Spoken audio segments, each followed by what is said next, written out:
Today's daf we're going to be learning is Chullin daf Yud. This week's learning is sponsored by Helen Danzak in loving memory of her mother, Lucille Flagler, on her 29th yahrzeit.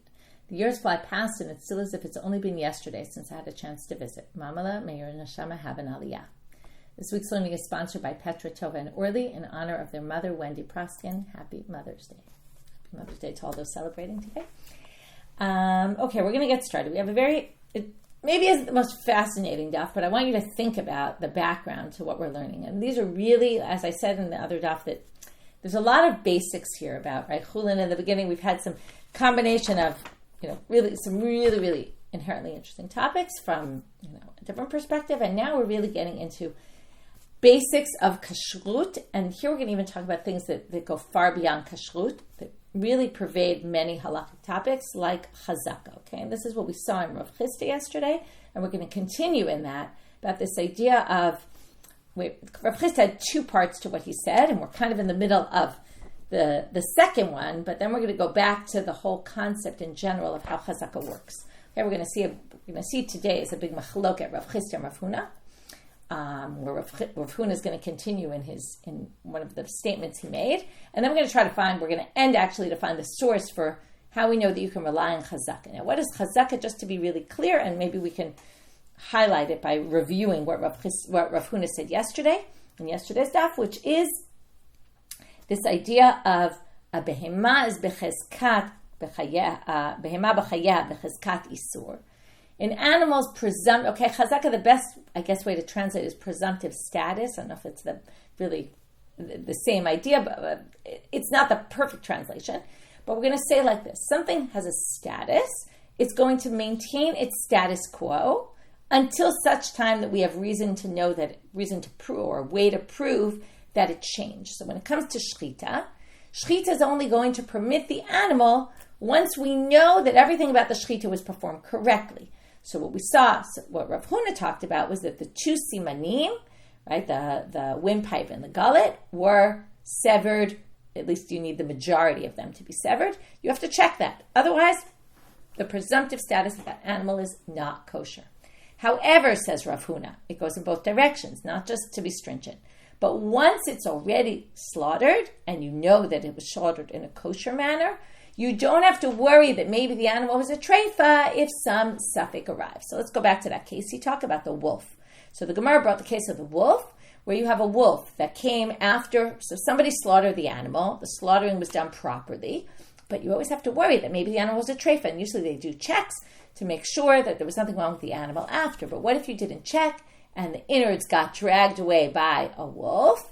The wolf then brings them back, and you see it was nibbled away at a certain part. Do you have to worry that that wolf nibbled away at a part that already had a hole in it? Because if the innards had a hole when the animal was still alive, that would make the animal a treifa. And we said you don't have to worry about it. And we started comparing it. Why in leaving water, uncovered? Would we have to be worried if maybe a snake came in? Or what if you're not sure if you left it uncovered? There we're going to be strict. And that's because it's danger, right? Physical danger that you could die from it, as opposed to isur. And that was the big distinction that we made, even though Rav disagreed with that distinction, but everyone else seems to be supporting Rav Huna on this distinction. And that's what we're up to now with Rav Acha. So Rav Acha brings this braita. Okay, is it I forget now, is it a Tosefta or a braita? But right, maybe it's a Mishnah. Okay, he brings this source. Okay, right, Para Perek Yud Aleph. Okay, so it looks like, right, they say Mishnah Aleph, Shezeu Shebekan Braita. Okay, whatever. It's a source. It's a Braita, I guess. Okay, we have this flask. Okay, flask, jar, something like that. It was left. Okay, now we're going to have two cases. One where it was left uncovered and came back covered. One where it was covered, and when we got back, in other words, what happened? We left it in one status and it changed. Something changed about it. So then we basically set up that if it was uncovered and became covered, we can assume a human touched it. Now, if we assume a human touches it, we make two assumptions. Number one, if it's now covered, it was done by human intervention. Number two, we can assume that person was impure. And then we say this water is impure. We're talking again about the mei chatat that they were going to use to make the para aduma waters with, where they mix it with ashes. Okay. The second case is it was left uncovered and is now covered and it's now uncovered. The reverse. And there, we're not worried that it was a human who did it. We're actually concerned that a creature came in, okay? In the event that a creature could have come in or a dew could have come upon it, like it was outdoors, okay? So if that's the case, and without getting into all the details about exactly why, there's a big machloket, why a chulder and a chash specifically, according to Rabban Gamliel, that would mess it up, okay? Does it have to do with they spit stuff out and the saliva will ruin it, or there's other options. Doesn't really matter for our purposes right now. But then, okay, so the first case, we're going to say a human, and then it's called, now the word has become impure because we're worried that someone impure touched it. If it's a snake and all that or the dew, that disqualifies the waters. Okay, these are two different things that happen. Either one is tamei, one is psula. Okay. The Amar Rabbi Yoshua ben Levi. That's where we're going to start now, the last line of Daf Tet. Amud Bet. Matam, what's the reason? Okay, why, if it's uncovered and now covered, we assume it was a human.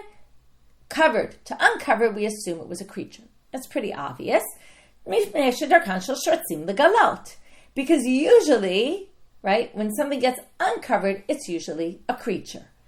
But creatures don't usually come and cover your uncovered, right, flask. It's not a very common thing that a creature will come and say, oh, that human left it uncovered, let's cover it for them.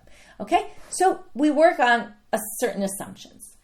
Okay, now they say here, okay, we're going to skip the words inami, it doesn't really make so much sense here. Some people take out these words entirely, but we're going to read them.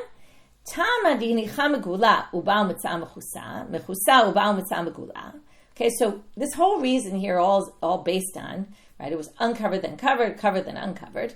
But now what if you just came back and it was exactly as you left it? Okay, now theoretically, a creature could have come in. Theoretically, right, a human could have touched it. But it sounds like lo tumaika v'lo psulaika. We don't call it impure. We don't call it disqualified. So what do you see here? That we're lenient here. Because what's the assumption? The assumption is the water was kosher when we left it. And we keep the presumptive status. So what do you see here? When it comes to Isser veheter, right? Can we use these waters or assume something disqualified? We actually don't worry about it. Okay, when there's less reason, right? In this case, we're not going to worry about it. Ve'ilu safek mayim megulim asulim. But again, going back to the water, right, for drinking purposes, right? This is not for drinking purposes. There's no fear anyone's going to die from it because that's not what we're worried about. Here, for drinking purposes, we're going to be machmir. Shma mina, right? Where you're not sure if it was left uncovered. You can't just say, oh, probably a snake didn't come in and we could drink the water. But when it comes to paraduma waters, if nothing changed, there's no reason to think that a snake got in there. If a snake got in, it would have been, would have changed from covered to uncovered. Okay? Shma mina, chamir sakanta me'isur shma mina. So what do you infer from here? It's more chamor. Isur is less, right? We're going to be more chamor about sakana than we are going to be about isur veheter, about prohibitions. And therefore, again, we're back to supporting what Rav Huna said. Okay. Now, just because we got on this topic of leaving water uncovered, we're going to bring up a Mishnah in Truma where it talks about this.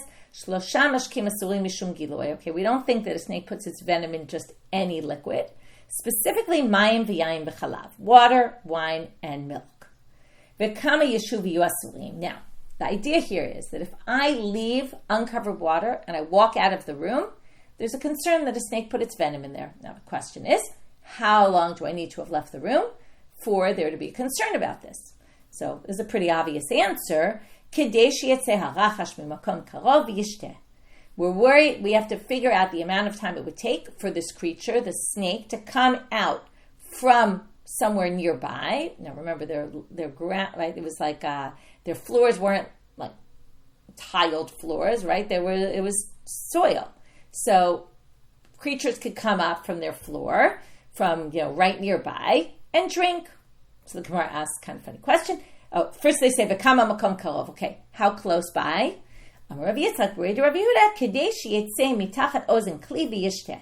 So they say the amount of time it would take for the snake to come from under the ground, right where the vessel is. There's not a lot of time. Come out from under the handle. The ozen is the handle of the kli, right? Ozen is an ear, but right, you can imagine why they call it an ozen. It looks like almost like an ear. So come out from under the handle of the vessel and go into it and drink. So here's the funny question. Yishteh hakachazele. Wait a minute. That's not the right amount of time, because if I walk out of the room and there's exactly enough time for the snake to come out of the ground, go in, drink the water into the cup, go drink the water, and then I walk into the room, hakachazela, I will see the snake. So we aren't worried about that amount of time, because in that amount of time, if I walk back into the room, I'll see the snake there. And if I don't see a snake there, well, then there's not enough time. Right? That wasn't enough time for the snake to get there and disappear. So basically, we're going to have to add the disappearing part. Okay, what we mean is there has to be enough time. Okay, I don't know if this is seconds, a minute, right, for the snake to come out of the ground right where the cup is, or flask, or whatever it is, come out from under the handle, get in, drink, come back out, and go into its hole. So the amount of time that would take is the exact amount of time that if I left the room and didn't pay attention, or I turned around, wasn't looking, that could transpire.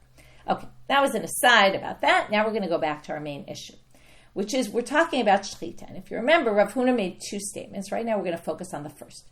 Rav Huna said, it all started because what did Shmuel? They quoted in the name of Shmuel that the tabach needs to check the simanim after shechita to make sure that you cut through the majority of the two simanim. That's how kashrus is. That's how an animal is slaughtered is kosher. If you did the majority of both simanim, okay, the windpipe and the gullet.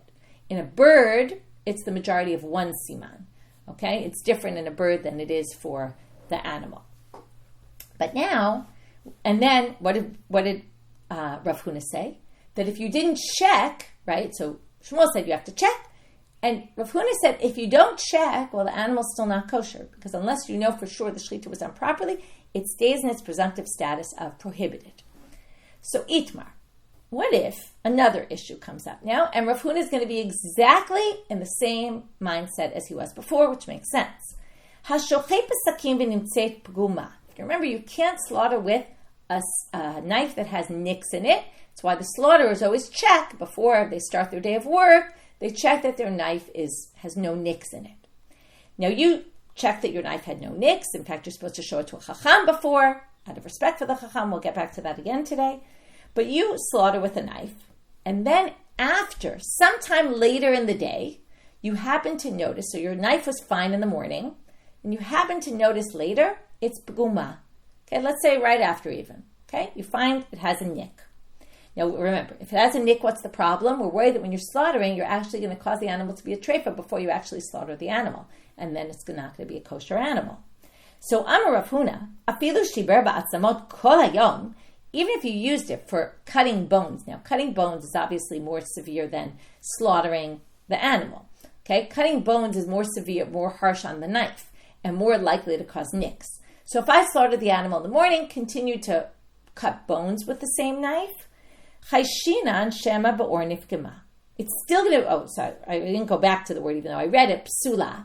We're going to retroactively say that the slaughter you did in the morning with this knife is disqualified. Why? Chayshinan shema ba'or nifgema. It could be that as you were slaughtering that animal, first the knife, before it hits anything, it hits the hide of the animal. Maybe it got, before you even slaughtered the animal, maybe it got a nick already then, which means that when you continued to do it, you trafed the animal up, you made it a treifa, before you finished slaughtering. So there's a concern. Now, why does this fit in with Rav Huna exactly? Because he said, until you know the shechita was done properly, and now you have a reason to think maybe the shechita wasn't done properly because your knife is not good. And we don't know when your knife became not good. We know, right? These are like a detective thing. We know at this hour in the morning it was fine. But we know that later it wasn't fine. And we have no idea at what point. And because we have presumptive status of not kosher until proven it was slaughtered properly, we don't know if it was slaughtered properly. It could have gotten ruined in the beginning of the first slaughter before it was actually done. Rav Chisda amar kshera shema be'etzem nifgema. Rav Chisda says, what do you mean? It's kshera, because maybe it got ruined by the bone. Now, even if it was the bone on the first animal, let's say you're slaughtering and you cut the two simanim, you continue to cut, and you cut through the neck, right, the back of the neck, you could more likely, comes Rav Chisda and says that it got a nick on the way into the bone after the slaughter was completed. So your slaughter is completely fine. Bishlama Rav Huna Kishmati. So now let's understand. Rav Huna makes perfect sense because it fits with what he said. We're going to assume presumptive status of not kosher until proven that you slaughtered it properly. You don't have good proof now because your knife, in the end, had a nick and we don't know when it got the nick. Ela Rav Chisda my time. But how does Rav Chisda matir this? How does he permit the meat? Amar lecha etzem vadai pogem, or safek pogem, safek lo pogem. This is what I call a statistical game. He says bones generally cause nicks in knives. He calls it vadai. It's hard to say it's vadai. We don't know for sure that the bone caused, when it hit the bone, it caused the nick, but bones generally cause nicks in knives, and cutting through the hide doesn't usually cause a nick in the hide. It's only a doubt. Maybe it did, maybe it didn't. But it's much more likely, if it hit the bone, that the bone caused the nick. So have a safek uvadai. So we have on the one hand a safek, maybe the hide, maybe not. But we have a vadai on the other hand, which is if it hit the bone, then wow, likely the bone caused the nick.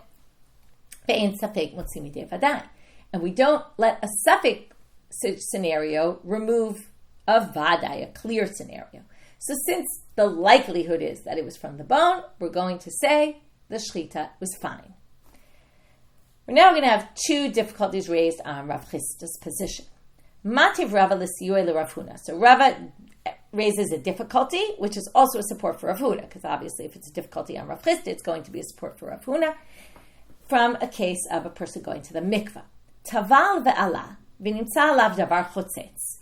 Okay, you go in the mikvah, you get out of the mikvah, and later in the day you find something on your body, like some cake of mud stuck on, your skin somewhere, or something that would basically be called a chatzitza. It's something you want to remove. It's on your body, and you have to be in the mikvah without any sort of interposition here.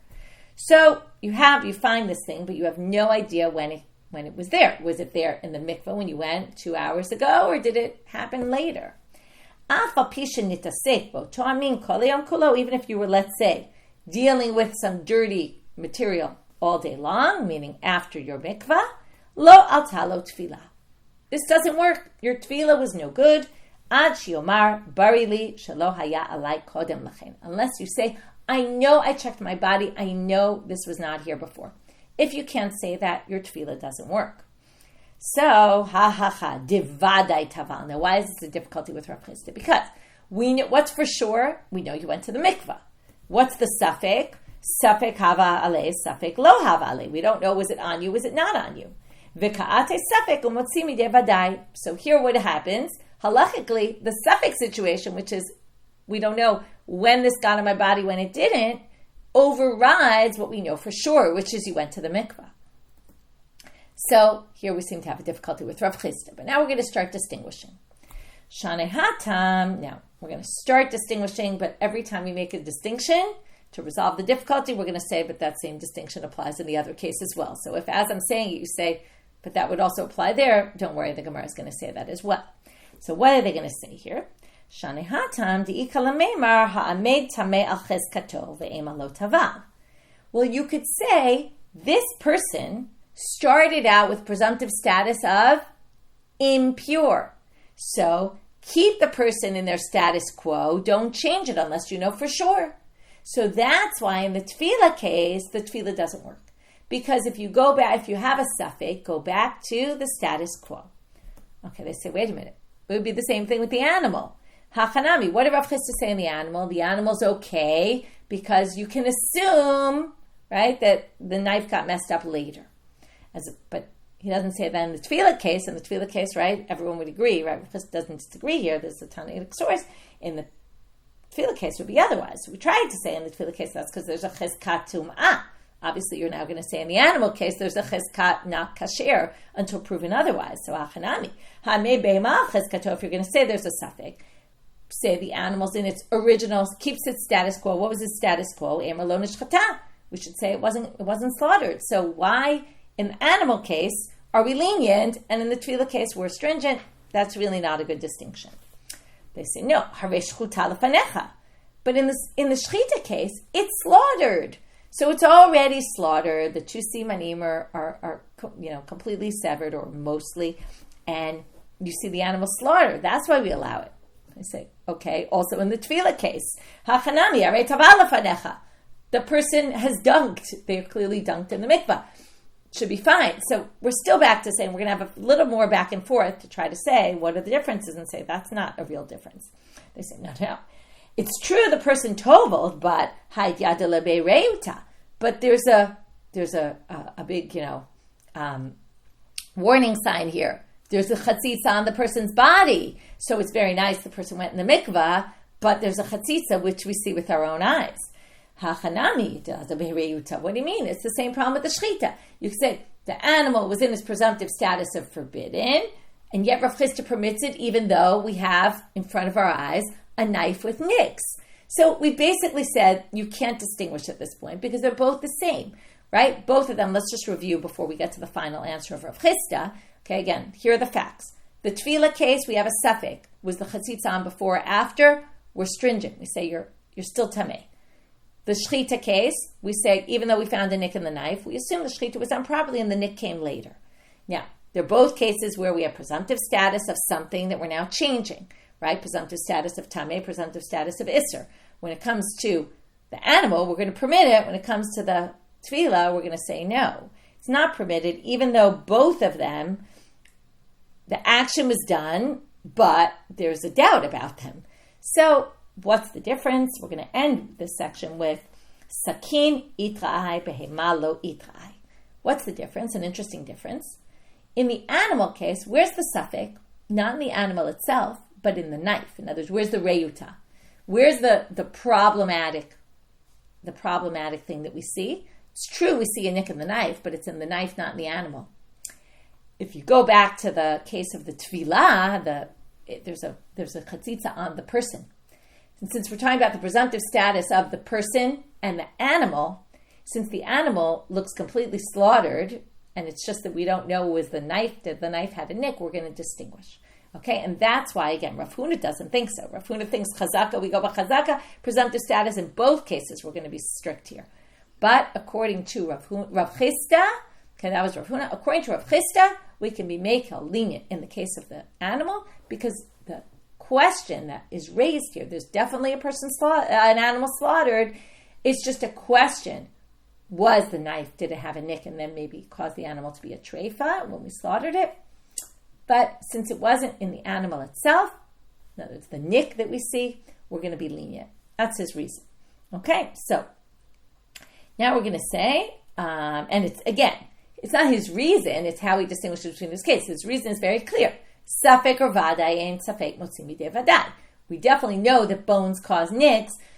The hide causing a nick is quite unlikely, and I would say kind of a statistical game. The likelihood of it happening from the before the slaughter is very unlikely, and that's why we're going to allow this.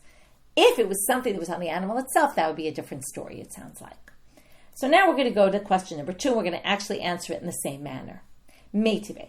Shechita taveshet. Now they're getting into a different case. This is a Tanaic source that talks about the following. Shechita taveshet, v'achar kach nishmetar gargeret. We're talking about a bird. Now what I told you about a bird before, whether you paid attention or not, I don't know. But a bird, all you have to do is cut one siman, not both. So we're going to talk about the veshet and the gargeret. Those are the two parts in the bird that you have to cut. But only one of them, and it could be either one. What if shechita taveshet, you cut the wood pipe, v'achar kach nishmetar gargeret, and then the gargeret comes out of its place, the second siman. Kshera, it's fine, because you cut one, totally fine. This is just the background. Nishmetar gargeret, v'achar kach shechita taveshet, psula. But if first the gargeret came out of its place, that would make the animal a treifa. So if you then slaughtered it later, that wouldn't work. Okay, too late. So it's disqualified. It's not a good shechita. What if shechata taveshet? What if you cut the veshet, the windpipe, and then nimtzei tar gargeret shmuta? Okay, now the gullet is out of its place, but you don't know when it got out of its place. Okay, based on what we just learned, it all depends. Was it before you cut the first siman or after?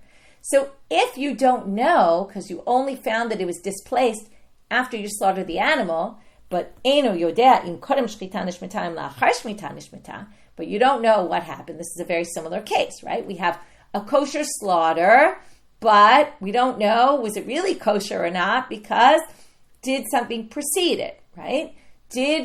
Was it actually removed from its place before you slaughtered it or not? Zehaya Maaseh. So the Tanaitic source continues and says there was a case like this. V'amru, and what did they say? Kol safek b'shchita pasul. If you have a safek about whether the shechita was done properly, okay, whether the second siman was out of its place before you cut the first siman or after, it's pasul. Now, instead of saying this case is pasul, they said, and the Braita says this, kol safek b'shchita pasul. Any safek about it. They made a general principle from here. So the question is, kol safek b'shchita latu yamai. What is this coming to include if not our case? Lav latu, is it not to include ki gavna, our case? Where, again, what was our case? You slaughter the animal, then you find, right, you check the knife, it was fine. You slaughter it, you find a nick in your knife after. That would be also a safek in shechita. It's exactly what we have here. And what does it say? Any safek in shechita is psula. Is it not to include our case? Against Rav Chisda, because Rav Chisda says it's fine because we can assume it was done by the bone after at the end of the shechita. To which they say, lo, to answer the question, they suggest maybe it's not coming to exclude our case. La tuye safek shahas safek daras. Maybe it's to include a case where there's a safek about whether, for some reason, they're not sure. Did the person wait in between the two simanim? Did they chop it, directly rather than the back and forth motion? Okay, or any of those 5 psulim. Maybe that's the case of doubt that they were talking about. That any doubt of that is going to be disqualified. Turning now to Amabet. Now they have to ask though, Maishna. What's the difference between that safek and our safek? They're both safekot about, right? Was the knife, did it have a nick or not? And did you make it a treifa before? Or did you wait and ruin it? What's the difference? And again, we're going to get back to the same answer. What's the difference? Here,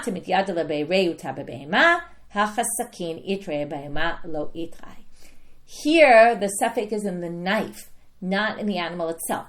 Safek shahas, safek daras, that's a problem in the animal itself. Did you wait in between cutting the 2 simanim? Did you smash the knife into the animal or not? So that's a different problem. That's a problem in the shechita, right? In the animal itself. Was there a problem in the animal, as opposed to a safek about the knife, right? Where the object, where there's a safek about, is the knife. Now, obviously, it then affects how the animal was slaughtered, but it's a different object where the safek is about when did the nick happen, as opposed to did you slaughter it like this or did you slaughter it like that, where it's directly about the animal itself.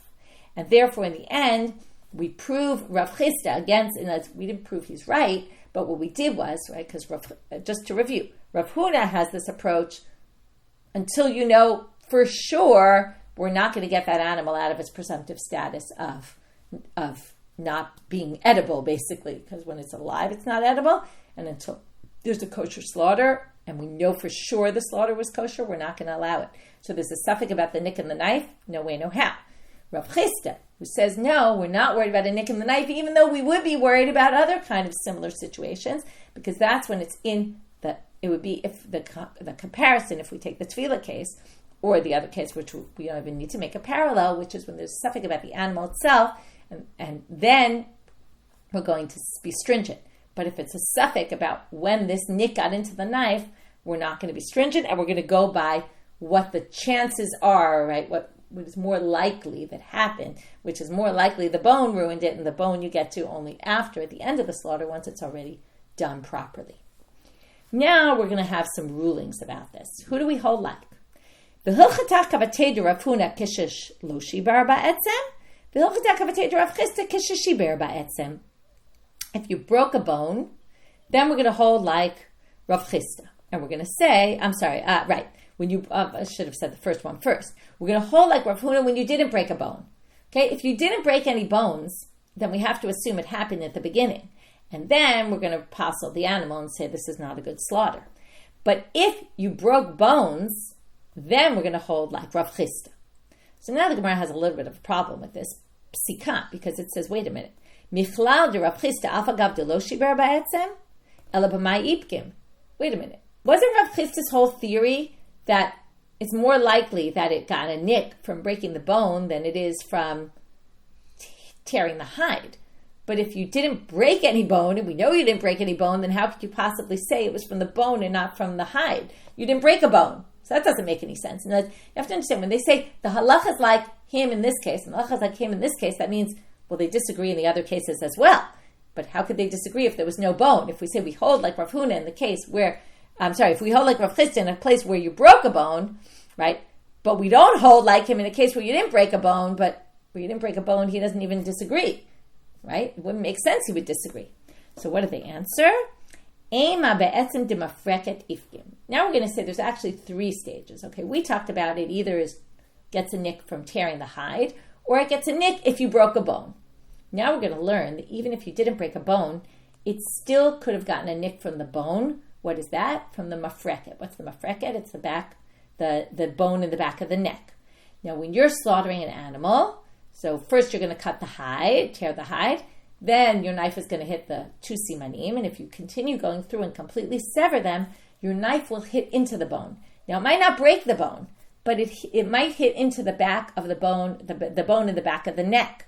So what Rav Chisda is saying is, even if your knife hit the bone, not cut it, not broke it, but hitting it only, right, touching it, that might have caused the nick, and that's why we're going to be lenient.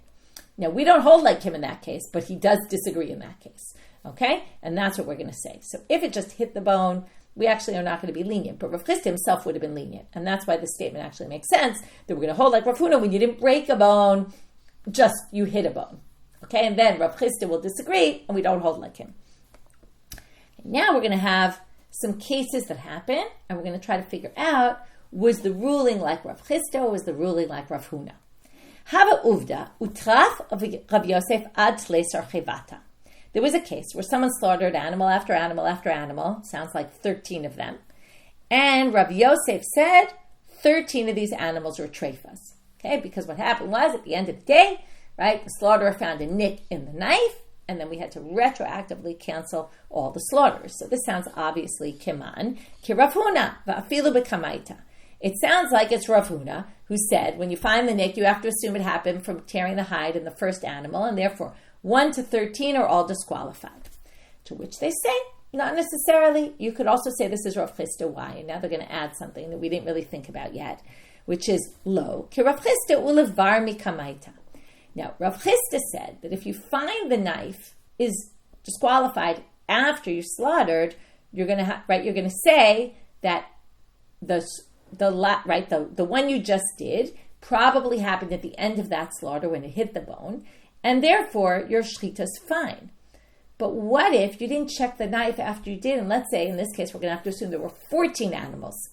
There were 14 animals. Now, when does Rav Chisda think that the knife could have gotten a nick? Actually, it's possible. If it's all from the bone, it's possible it got a nick from the first time you did the slaughter. So the first one is good. That's what it says, levar mikamaita, other than the first. The first one is good, but you can assume the nick happened after the first slaughter, which means the slaughters 2, 3, 4, 5, until 14 are all problematic. And that's why you disqualified 13 out of 14. Okay, so now the Gemara basically suggested it's either Rav Huna or it's Rav Chisda, and then it's just a matter of, was the first animal included in what was ruined, what was deemed not kosher, or only from the second one on. But now they suggest a different reading. Maybe there is no deliberation. Maybe you say for sure it's Rav Huna, because, now, this is something I wanted to mention earlier, but I forgot to, which is Rav Chisda's whole law is premised on, right, since there's statistics operating here, but it's not just statistics. It's this principle in halacha we use that's called tolim.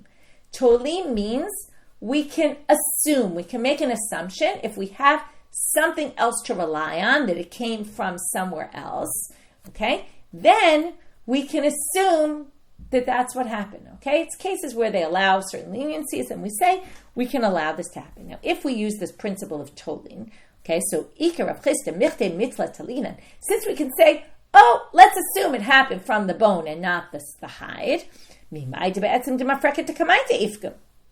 who's to say it was the first one that it got ruined by? Maybe it's only from the last animal. And maybe if you hold like Rav Chisda, now we don't know, We don't know how far Rav Chisda takes this. Is it that we assume it was done by the bone, and then you'd have to say, because that's more vadai, and then you'd have to go with, it was obviously then you have to rely on it was the first one. But if we're saying that, who knows, hide, bone, maybe bone of the last one, maybe bone of the first, maybe the fifth, maybe we can just go with, maybe it was only the last. You can assume, you can kind of, litzlot is to hang it on. So you wouldn't say this in English, literally, we can hang it on that, but that's what they're saying. Hebrew, it works better. You say, tolim, that this was what happened. And then you can assume that it was the last one. And then actually none of them are a problem. So then the only way to explain this stringent ruling of Rav Yosef is to say he held like Rav Huna.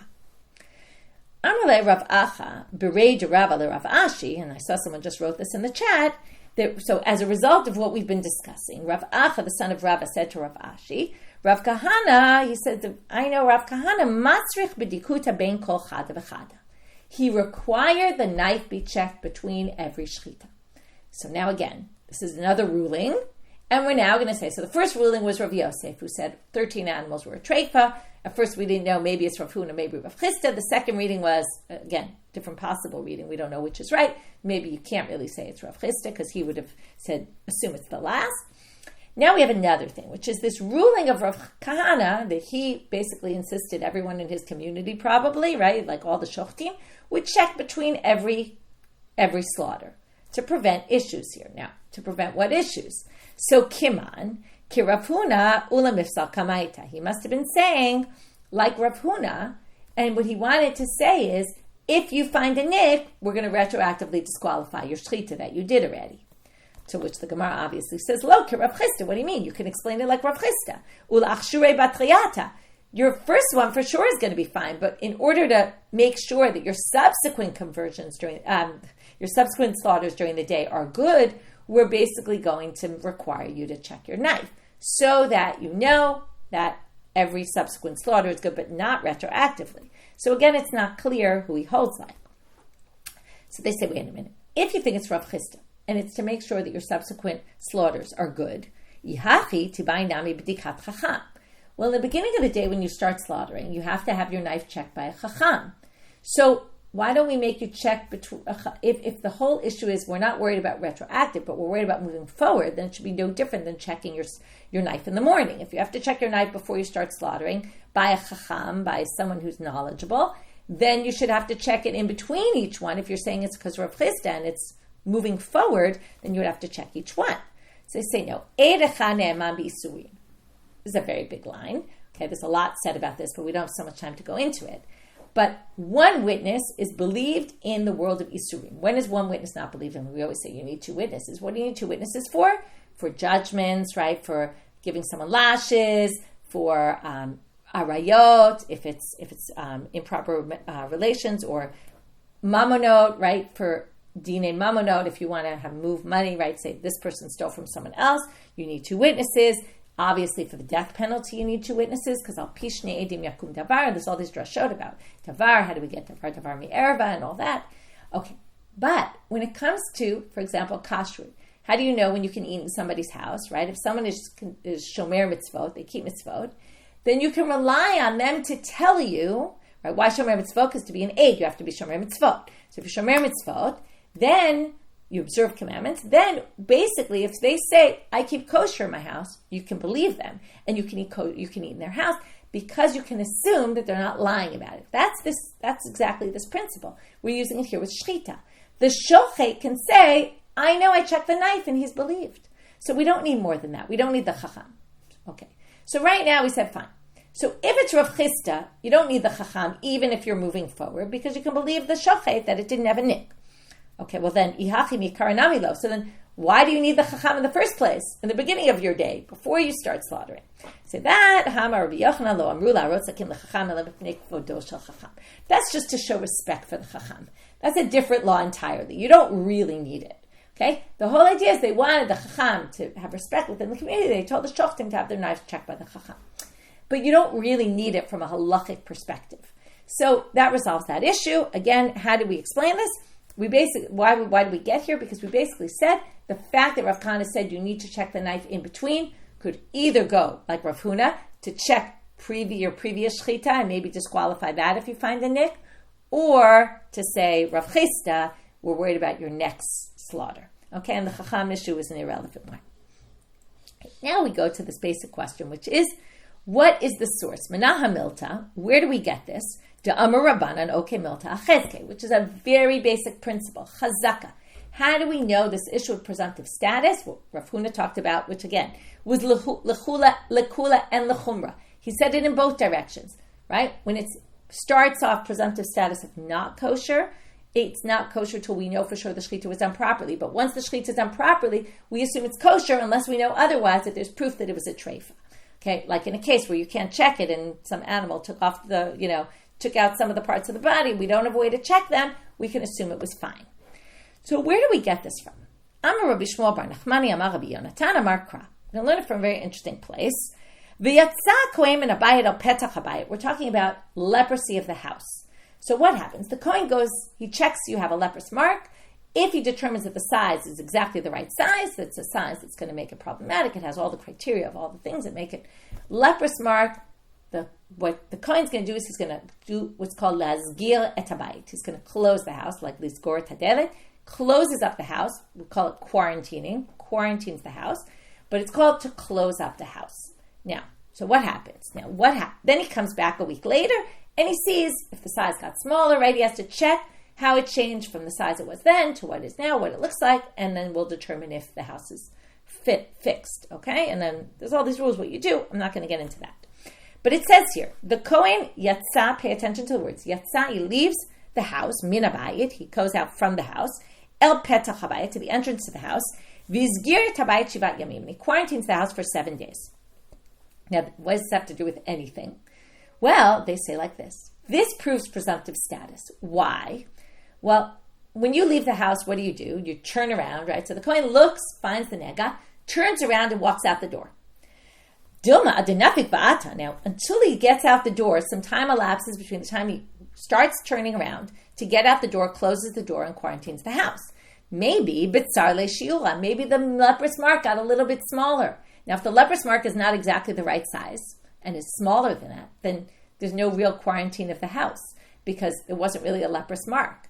So if he's not looking the whole time, maybe it changed. So what does this prove? It's, again, a very strange way to prove this. It must be that as soon as the Kohen sees it, it retains its presumptive status of leprous until proven otherwise. So if the Kohen doesn't see it, it doesn't really matter because as long as it's still presumptive status, it's presumptive status, okay? We assume it's there. And that way, even though 2 minutes may elapse from the time the Kohen leaves to go quarantine the house, turns around, isn't looking anymore, if the leprous mark changes, it doesn't matter because the leprous mark stays with its chazaka. Okay, Matkav la Rav Acha bar Yaakov. He says, what are you talking about? This doesn't prove anything. Maybe he walks out backwards so that he can be looking at the leprous mark the whole time. He has his eyes on it until he gets out the door, and then he quarantines the house. There's no time that elapses. So Amalei Abai Sheish Tshuva b'Devar. Rabbi says, I got 2 responses to you. Number 1, Chadad Yitzia Derech HaChorav Lo Shma Yitzia. When we say go out is the standard way of going out. Nobody goes out walking backwards. That's not a normal way of going out. So obviously the Kohen turns around. Ve'od achorei adelet ma'ikal meimar. Even if the Kohen was walking backwards, let's say the leprous mark is behind the door. Kohen's not going to see that as he goes out. It's going to be hidden by the door being open, and he won't be able to see it. Now, if you want to respond to that question by saying, maybe he opens a window near that leprous mark, so when he's outside and quarantining the house, he can still see inside to that part behind the door. Let's say it's behind the door. If you have a very dark house with no windows, you don't open windows to see the nega. You just don't, the house won't become a nega tzarat because you don't open windows to look at nig'ei tzarat, okay, the leprous marks. So that's Abai's response to this difficulty of Rav Acha, but comes Rava to support this question of Rav Acha, and he says, Amarle Rava t'kamarta yitzia derech hachorav lo shma yitzia. He's going to basically have 2 retorts to the 2 retorts of Abai. You said, when it says to go out, it never means walk backwards. That's not true. Kohen Gadol b'Yom Kippurim yochiach. The Kohen Gadol on Yom Kippur, when he goes into the Kodesh Kodashim, dechtiv be'yitzia, it says, V'yatsa v'asat olato. He goes out of the Kodesh Kodashim. And what does the Mishnah say? How does he go out? Do you remember this? Utnan yatsa ubalo derek knisato. He goes the way he came. meaning he walks out backwards, like the way people go at the kotel, right? So same way, that's where it comes from the Kohen Gadol who leaves the Kodesh Kodashim walking backwards. And it says yatzan, it means going out backwards, so you could say the same thing in the leper's house. And and you say, well, what about the dark house? Well, that's a dark house. That's a place where there was no nega tzarat because you never determined there was one. But in our case, where it had already, the Kohen saw the nega, just to maintain his eye contact on it, theoretically you can open a window. So we're back to saying this doesn't prove anything about presumptive status, because theoretically the Kohen might have to watch this the entire time, and that doesn't prove anything. Now we're going to bring a braita that's not like Rav Acha bar Yaakov, like this difficulty, and we're going to bring a braita that supports our original claim, that you can prove it from here. Because it says, Tanya de lo ki Rav Acha bar Yaakov, and then we're going to end with Rav Acha's retort to it, okay, or what he could say. V'yatza, to support his going against this source. And then we're left with, maybe this is the source, maybe it's not. And with that, we'll finish. V'yatza kohen min habayit. Yachol yelech lebeito v'yazgil. You might think he could go to his house in between and then quarantine the house. In other words, it says you go out. Maybe he could go out, go home, come back 5 minutes later, an hour later, and quarantine the house. So, Talmud Lomar, al petach habayit. No, because it says he goes out to the petach habayit. He doesn't go out to his house. He goes out to the entrance to the house. He can't go home. Well, it says petach habayit sounds like maybe he has to be exactly in the doorpost. Talmud Lomar min habayit. No, it says he leaves from the house, which means he's away from the house. So he has to be completely out of the house, including the doorpost. So how does he do it? This isn't yet relevant. He stands next to the doorpost, and that's where he does the quarantining from. But now, you ready for this? Now, if he went home in between, you're not supposed to, but let's say the Kohen anyway did. Went home, needs to go to the bathroom, I don't know, he went home, comes back, and wants to quarantine the house, or was standing in the house. Okay, that's not really relevant for us. Vizgir, and then he quarantines it. It actually works. Talmud Lomar, how do you know that? Because it says he quarantines the house no matter what. So that teaches you that post facto, if he happened to go home even though he shouldn't, it's fine. Well, then he's obviously not watching the house the whole time, and yet that proves that presumptive status. Okay? But here's Rav Acha's response. Rav Acha bar Yaakov, what would he say? The only way it would work if the Kohen went to his house would be if there's a row of people, and basically the first one sees the house, he tells the second tells the third, all the way back. They have like an assembly line here, all the way back to the Kohen. And that's the only way the Kohen can go, let's say, to the bathroom if he wanted in his house before he quarantines the house, as long as somebody's watching. So in the end, Rav Acha can still explain this source to say, you can't prove presumptive status from a leper's house, because it could be you really have to be watching it the whole time.